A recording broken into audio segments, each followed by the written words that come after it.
Sebelum melanjutkan, jangan lupa subscribe dulu, terima kasih. Bab 108, kau ingin membalas dendam pada kakakmu. Papamu tidak menyangka bahwa Mukiki dan Su Zipei benar-benar akan bertarung melawannya. Dia tidak benar-benar berpikir bahwa dia berhati dingin dan kejam. Namun, bagi Mukiki dan Su Zipei, bajingan itu sebenarnya adalah ayah Tang Sui. Mereka berperilaku sama jahatnya satu sama lain.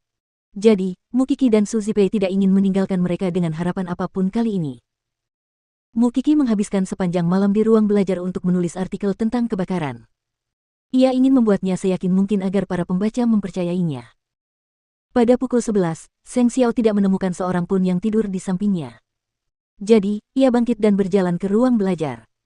Mukiki masih bekerja di ruang belajar. Dia berjalan langsung ke arahnya dan mengangkatnya dari kursi. Xiao Xiao, siapa yang mengizinkanmu menggunakan ruang belajarku? Tanya Seng Xiao dingin. Aku hanya meminjamnya. Aku tidak menyentuh barang-barangmu.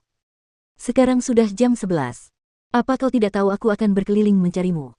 Seng Xiao menggendongnya kembali ke kamar tidur dan menjepitnya di tempat tidur. Apa kau benar-benar harus bekerja sekeras ini?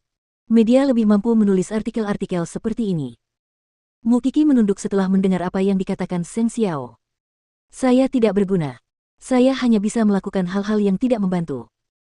Baguslah kalau kamu bekerja keras, tetapi kamu harus tahu cara memanfaatkan sumber daya sepenuhnya dan memaksimalkan kekuatannya demi keuntunganmu sendiri.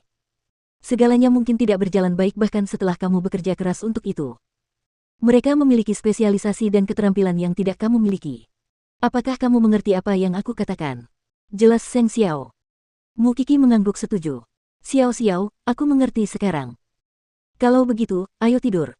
Seng Xiao berguling dan menarik selimut untuknya. Masuklah. Mukiki dengan patuh naik ke tempat tidur dan berbaring. Kemudian, dia bertanya, Xiao Xiao, bolehkah aku menggunakan naskahku? Karena aku mengalaminya sendiri, aku pikir para pembaca akan lebih mudah berempati padaku saat naskahku digunakan. Seng Xiao menariknya ke dalam pelukannya dan berkata, baiklah, tapi berjanjilah padaku untuk tetap di sisiku. Kaulah yang paling berpengaruh padaku. Xiao Xiao, kamu mulai panas. Apakah kamu? Jadi, kamu tidak boleh selalu membuatku kesal. Seng Xiao memberi peringatan. Mukiki tidak berani mengatakan apa-apa lagi. Dia tetap diam di pelukan Seng Xiao. Dia tidak berani bergerak, takut dia akan membuatnya bergairah lagi. Keesokan paginya, Su Zipei dan Lu Wenhua mengunjungi paman termuda Mukiki. Ia adalah putra bungsu di antara saudara-saudaramu. Meskipun ia memegang 8% saham dan hidup mewah, ia tidak disukai oleh ayahnya. Ia tidak menunjukkannya, tetapi ia memiliki minat besar dalam mengelola perusahaan. Meski dia tidak menunjukkannya, orang-orang dekatnya mengetahui keinginannya. Dia terkejut melihat Su Zipei dan Lu Wenhua datang mencarinya. Namun, dia tetap meminta istrinya untuk membuatkan mereka teh yang enak dan berbicara dengan mereka di halaman belakang. Jarang sekali ada tamu. Bukankah kau adik ipar kakakku? Aku sangat penasaran mengapa kau datang mencariku. Tuan Mu Xiao adalah pria jangkung dan ramping. Dia tampak agak malas, tidak seperti orang yang ingin mengambil alih segala sesuatunya. Saya rasa Tuan Mu Xiao tahu tentang kematian saudara perempuan saya. Itulah sebabnya saya datang ke sini. Saya ingin menjadikan Anda sekutu saya. Su Zipei langsung berkata kepadanya, apakah Anda ingin menjadi orang yang bertanggung jawab atas grupmu? Tuan Mu Xiao tertawa. Dia berkata, sepertinya kamu ingin membalas dendam untuk adikmu. Ya. Saya penasaran mengapa Anda datang kepada saya. Saya punya 2 kakak laki-laki. Karena saya yakin bahwa begitu grupmu berada di tangan Anda, tidak akan ada yang bisa merebutnya dari Anda. Jika Anda setuju dengan aliansi kita, saya akan memilih Anda dalam rapat dewan dan memberikan saham saya kepada Anda. Tidak ada yang akan Anda rugikan. Anda akan mendapatkan semua kejayaan. Tuan Mu Xiao tertawa lagi. Ia berkata, tetapi saya tidak bisa begitu saja mengadakan rapat dewan untuk mengganti presiden. Saya pasti punya alasan untuk melakukannya. Kami sudah menyiapkan alasan yang bagus untuk itu. Kau hanya perlu menjadi sekutuku. Melihat mata Su Zipei, dia tahu bahwa dia membenci papamu. Jadi maksudmu kakakku membunuh kakakmu. Sekarang setelah adikku meninggal, dia tidak perlu memberikan separuh hartanya, dan dia bahkan bisa menikah lagi dan punya anak. Apa kau tidak curiga? Lagi pula, dia menguburkan adikku dengan tergesa-gesa tanpa izinku. Kalau dia tidak bersalah, kenapa dia melakukannya dengan tergesa-gesa? Setelah mendengar penjelasannya, Tuan Mu Xiao mengangguk setuju. Mungkin kamu benar. Jadi, Jika memang seperti yang kau katakan, ini akan menjadi kesempatan yang sangat bagus untukku. Tentu saja aku tidak akan membiarkannya begitu saja, tetapi aku ingin kau menandatangani perjanjian denganku sebagai jaminan.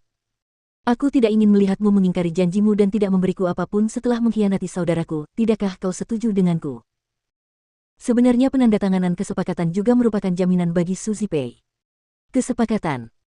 Kemudian, mereka menandatangani dan menyegel perjanjian tersebut. Sebuah aliansi pun terbentuk. Dalam beberapa hari ke depan, grupmu akan menghadapi krisis lagi.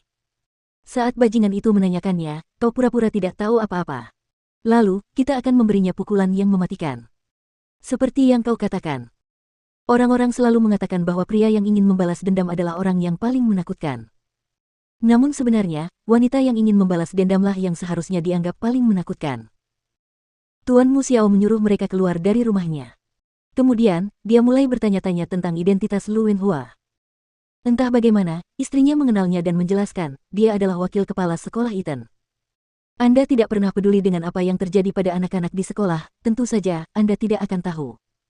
Bagaimanapun, itu menunjukkan bahwa Suzy Pei sangat siap. Semuanya akan menyenangkan. Keesokan harinya, Mu Qi mulai bertindak. Meskipun Seng Xiao sudah mengatakan kepadanya bahwa paparazi sangat ahli dalam mengarang cerita, dia tidak berani lengah. Faktanya, paparazi tidak akan berani melakukan sesuatu dengan setengah hati setelah menerima perintah dari Jing Yun. Tak lama kemudian, sebuah artikel berjudul, "Demi menghindari pembagian harta saat bercerai, dia memilih membakar istrinya," dimuat di berbagai platform.